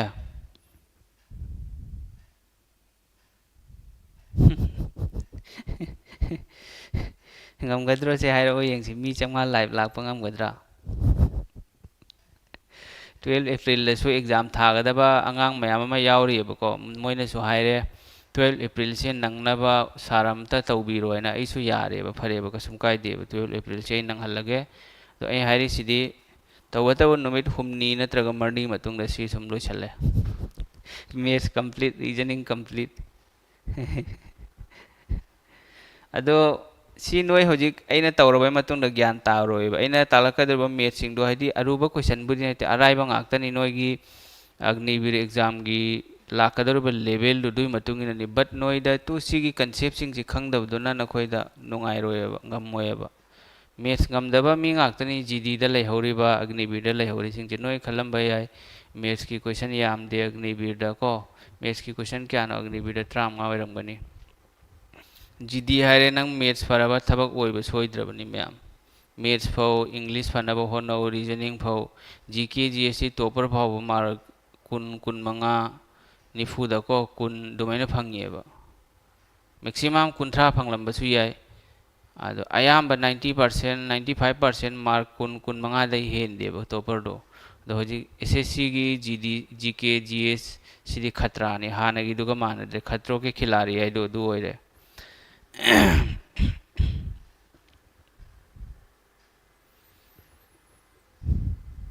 दुनी बेसिक से हान लोइसन सेबको बेसिक की क्लास यामद्रबदा क्लास मंगा गुम तौसेबको ngasi क्लास अनि सुरेदना जे क्लास अहुम अमगा वाली क्लास अहुम सि तौरबे मतुंग दai khoi chapter तौसे कसु काय दि नो प्रॉब्लम अइदी लैरेबा अइ चेन खिरोयबा नोय दुगी टेंशन लौरुनो नोय हैबो लारी फजना पाओ चैप्टर वाइज ताकनी चैप्टर में क्वेश्चन यामद्रबदा कुन मंगा कुंथ्रा मदि ताकनेबा दुना नोयगी अग्निवीर की हेंदोकले मैम को अदुगा मथंगी प्रैक्टिस सेट की क्वेश्चन चैप्टर में क्वेश्चन निफुदगी यांखै मुपिरकनी दुइदु तौथो सेम रीजनिंग की दुमैना मैथ्स की दुमैना जीके जीएस की अखोई टॉपिक वाइज ताकनीबा सपोज आइन हारो बुद्धिज्म जैनिज्म की क्वेश्चन कुनमा कुंथ्रा अदु तौथोकनी मुगल एम्पायर की क्वेश्चन कुनमा कुंथ्रा the revolt of 1857 Indian national Congress लेट्रो ma'am freedom fighter ma'am independence की रिवोल्यूशन मैम तौरी Indus valley civilisation Gupta period ma'am लेरे सुमैना पॉलिटिक्स इंडियन पॉलिटी की लेरी स्टेटिक जीके की लेरी दुई फजना ताकनी नोई फजना नोट सेमो पीडीएफ सुम फंगनी क्लास लोइरगा व्हाट्सएप ग्रुपता अदो सुमैना सुम कंटिन्यू लाइक फजना होजिक लेइत्रबदे नुमित था अनि मखाई लेरे था अनि मखाई जे नोई लारी पारदी अग्निवीर पायरे चकनी अग्निवीर की एयरफोर्स की अग्निवीर ने पायबरे दुमैना पायरे चकनी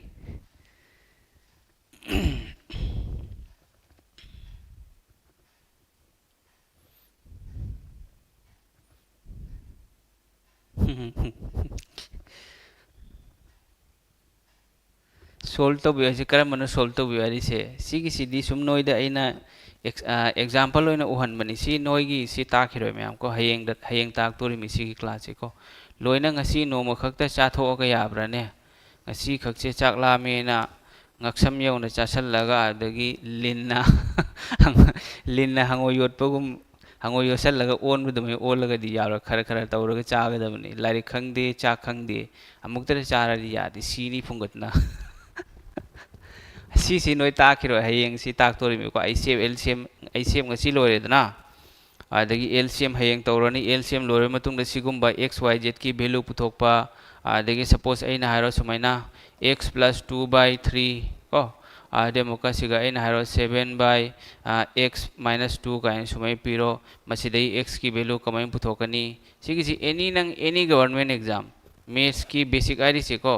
maths की basic सी any government exam था भाई लोइना चप माने ये बो सिदी एकोई की युंबी मखों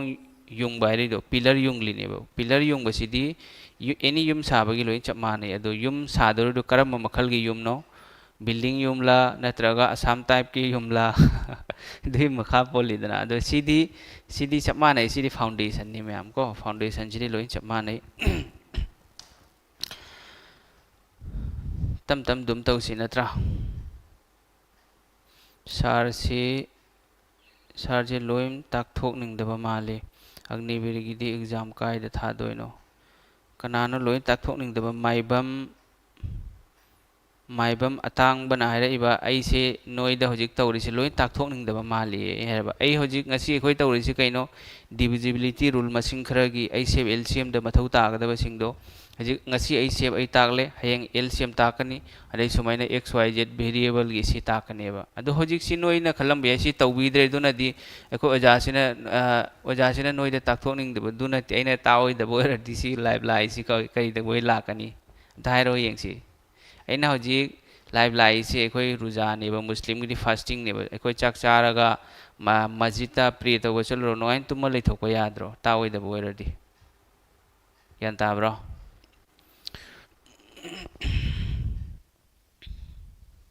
दुनि मैम नोई ताकनी नोई करीम खल्लुनो फजना ताके तम तम दुम तौसेब मतम मैम थानी मखाई लेरी मोक टेस्ट नोई फ्री द थान गे नैना हाइरिदना पैसा तिंग हल्लोय मैम अमा मणिपुर ददी कोचिंग फीस दि मैम लौबनी बा इसु खंगे बा कोई ऐसिगसु मणिपुर मचा अग्निवीर दा अनि ओइखरे टेरिटोरियल आर्मी दा थबक तौरी होजिक ऐसिदा कोचिंग यावरमबको तो अग्निवीर सिटी ऐ लोय ओहनगे मी चनी या लाइव लाइ चनी मग ओहनगे बट नोय तवतब ऐना जो पीरी सिंदो जीके खंगदे तौरी सिंदो फजना पाबा ताबा मैथ्स खंगदे ऐना तौथोकप सिंदो फजना नयुमदा नंग युमदा कॉपी दो हांदोलग प्रैक्टिस तौबा क्वेश्चन पीरकदब सिंदो प्रैक्टिस तौबा रीजनिंग सिंदो मैंने प्रैक्टिस तौको दुई मतुंग द येंगो हयेंग थबक ओइब्रा ओइद्रा नि येंगो ताकपदी हौद्री बस ताकपदी स्टार्टिंग खक्तने बहौरिसे अखोई ट्रेलर खक्तने पिक्चर हौद्रीब ट्रेलर दाई सुम हायरने नोय थब ओहनगेन अग्निवीर याम लूदेबा व्हाट्सएप ग्रुप फुल ओइरे हाइबको दो सिगी प्रॉब्लम सिंग नोयदा ताकदब सिंगदो हाइब एग्जाम द सुमाई सुमाई लाए हाइबनी सिदी ए है हाइरिदना हयेंग ताकने नोय दुगी करी टेंशन लौरोने नोयबो अदने एने नोयसे पंगी न हाइरिदो दरजु नोय साउरेबा अदा सावदुदी फरेने अदु हदि चिन खा कामलकपदुदी नुंगाइतेदना चिन का कामना खोतना मी चैबु खोटपदुदी तौरकनो बको नुंगाइते करिनो हदि लाइरिक लाइसु ताकपारी सिदी अहमदा इसासे डिसिप्लिन अमा लैबा फैयेबको थक्सी खासी हारिसे याम मथौ ताबा पोचंग अमनी सि यावदबदगी नि ngasi एखोइना वारिबा मयामसे कनानो वारिसे एखोइ नत्र वारिसे हिंदू मुस्लिम आइना ngasi तौन्द्रिबा मयामसे उद्रो इंडिया सिगा कनाना तौहल्लिमनो नेता सिंगी एमएलए एमपी की मचा मसु सिंगदो नोय अमता हिंदू मुस्लिम खतना मतंद उबरे यंग मोय सोरोकता आदगी लंबी द खंगदे करी खंगदे अमता मोय लैब्रे यंग नेता सिंगी मचा मसु सिंगदो यूएसए द यूके द फ्रांस दा हां लोय लारिक तमनरी अदुसिगा ngauna risingsina macha masu thuthat mayam do madui do hoji hindu muslim adu ata ena mayam taunari maitei ge pangan su facebook da khatnari maitei mechen su khatnari pangan machen su khatnari kari to kana ni khatnara kari chakhot bu purakani du khatnara ga dugum basing du talli changning de khoi yeng su yeng de dum haidi मरक मरक सुम ऐसी reel येंगे दो हेक चंगुरबा video येंगुरबा सुम थोकलानी करिनो यदि YouTube तो video येंगेरा Facebook तो येंगेरा Instagram दे येंगेरा algorithm माइना लेयेबा YouTube ने set तौर थम्मी मखोई Facebook खंगदे Instagram खंगदे नंगना जो येंगेबा video दो दुई मतुंगिना नंगी पेज तो लाकनीबा एग्जाम सेंटर नोय एग्जाम कादाय थानी एग्जाम की एडमिट कार्ड करम मतम द लाकनी दु होजिक टेंशन लौरुनो एग्जाम कमेंट तौर पास तौनी एग्जाम से मसीद करी करी पागदबनो ओजाना करी करी ताकपनो सी मुन्ना येंगो अतै येंगो खिनो अतै एग्जाम कदाय थानी अदै चही मरी मतुंग द करी तौनी दु येंगो खिनो हाना थबक चंग खोदि मतुंग द तौब तौदब दु सुम मथंतरा लाकदब पोनी नंगी मांग द लैरिदो अदो हाना येंगदर नंग तुंग द करी ओरकनी हदो येंगा कैदोदौरे हाना अग्निवीर चंगो चंगिबा मतुंग द परमानेंट ताबरा तादबरा चही मरी मतुंग द नंग थबक लोइगेरा करी तौगे हाना दि चंगोदना चंगद्रिङैदा नंग हाना फाव सारगा कैदोदौरे करीनो बोरिस थोकचोम नारी सार आइगी कमेंट अमता येंगबिउ बोरिस थोकचोम कैनो हाइरो ग्रुप अमता यावजगी ओके नोइगी अनौबा ग्रुप से को ngasi siga ai अनौबा ग्रुप व्हाट्सएप से होजिकीदी डिस्क्रिप्शन जिगा हानागी all group all WhatsApp group ने बको ऑल ग्रुप ने हाना व्हाट्सएप ग्रुप ने यावरिदो होजि अनौबा मा ai दुगी लिंक दु सिंदोगला अनौबा ग्रुप अमा न्यू ग्रुप अमा दुइदो हाबलके दुगा मयाम यावनिंग बसिंगदो सुम यावरो याराबा अदो होजि होजि टीसी वीडियो सिगी डिस्क्रिप्शन दा यावबने मदुइदो नखोई क्लिक तौरोनो कैनो तौबा यारोय join तौबा यारोय को अदो हजी अनौबा ए लिंक अमा ए हाबलके दुई लिंक तुगा चंगा नोय सुम join तौरो मामा अग्निवीर की अनौबदो मी फुल लोइखरे दुना यादरेबको अदो नोय सी वीडियो सिगी डिस्क्रिप्शन दा चंगलो चंगलगा व्हाट्सएप ग्रुप पुदी हजी यावबनेबा अदुइदो ए न्यू व्हाट्सएप ग्रुप आइना हाइरकेबको व्हाट्सएप ग्रुप 2 आइना हाइरके दुगा नंग 2 दी हजी हाइख्रो ए एडिट तौ मथौ ताने डिस्क्रिप्शन से दुई मतुंगदा सुम यावरो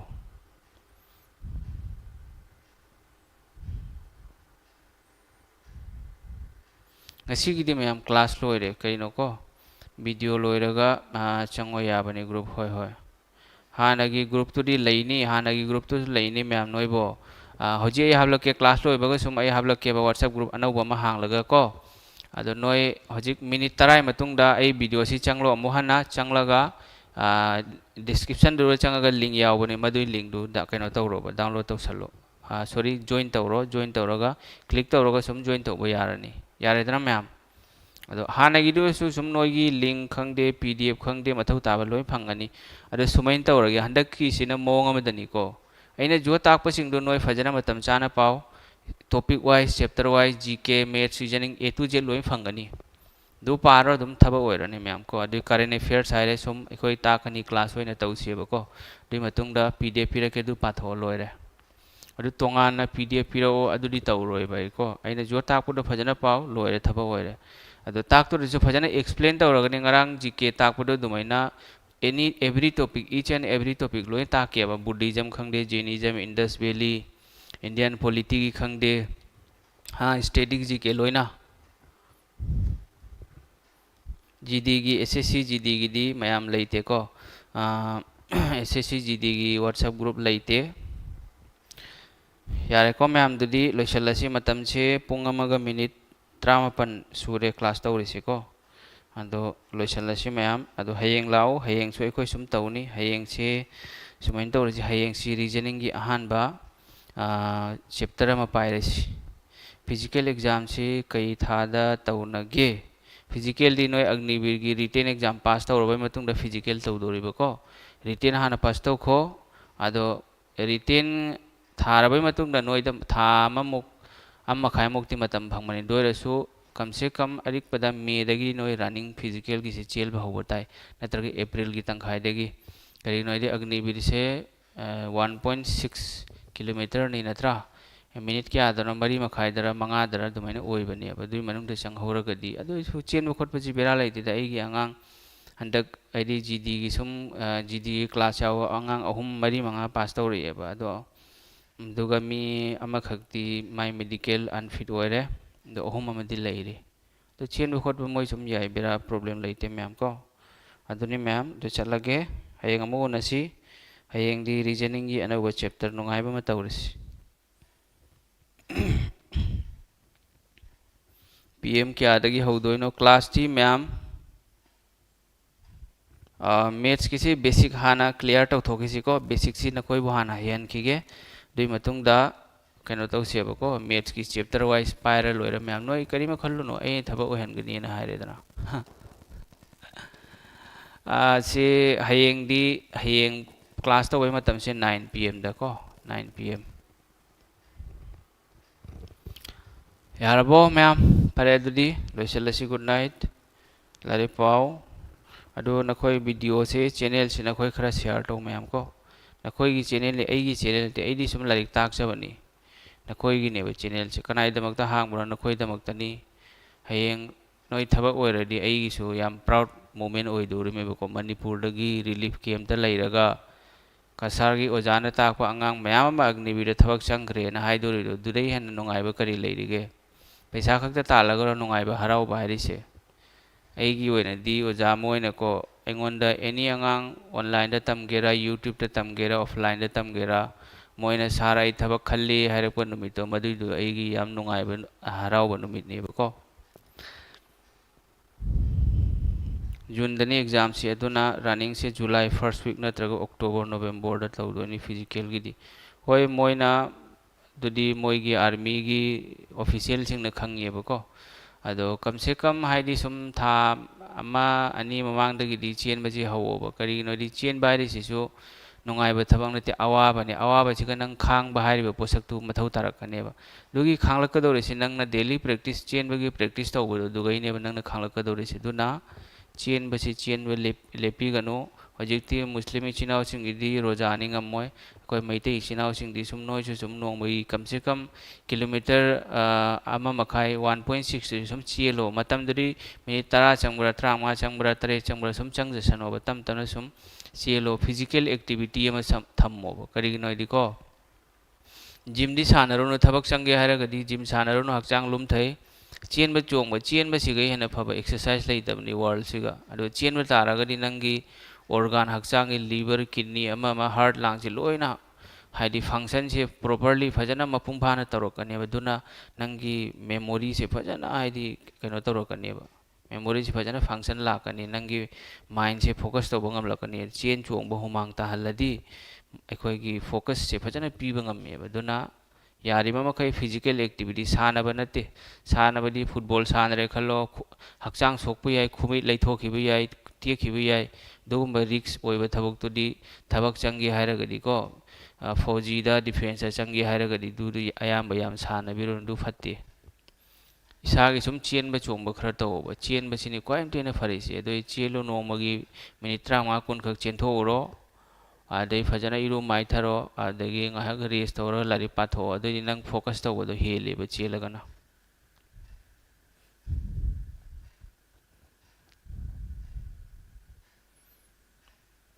yarabo mayam duri loisalasi natra phare duri mayam isu chatlage ado noi so potharo noi kai ma khallu no noi si ai ko aina fajana i mai kai di takani ado lari fajana pau di khoi hojik ta hauri ba mayam ko aduna noi kari ma tension lo no ai lei dei fajana takani na hairi ba ko phare duri chatlage mayam good night tawre